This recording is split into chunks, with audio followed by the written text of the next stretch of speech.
नमस्कार. श्री स्वामी समर्थ. दुःख, चिंता, थकवा आज स्वामींच्या चरणी ठेवा. स्वामी समर्थ सांगतात, नवीन दिवस म्हणजे नवीन कृपा. तुम्ही जे सहन केलं आणि जे गुपचूप सहन करता आहात ते सगळं स्वामींना माहीत आहे. कधी कधी उत्तरं उशिरा मिळतात, कारण स्वामी घाईत नाहीत, ते योग्य वेळ निवडतात. आज फक्त एवढंच म्हणा, स्वामी, आजचा दिवस तुमच्यावर सोपवते.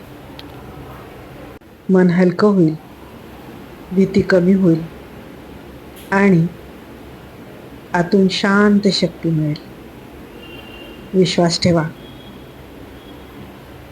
आजचा दिवस स्वामींच्या कृपेने सुंदर होईल. श्री स्वामी समर्थ.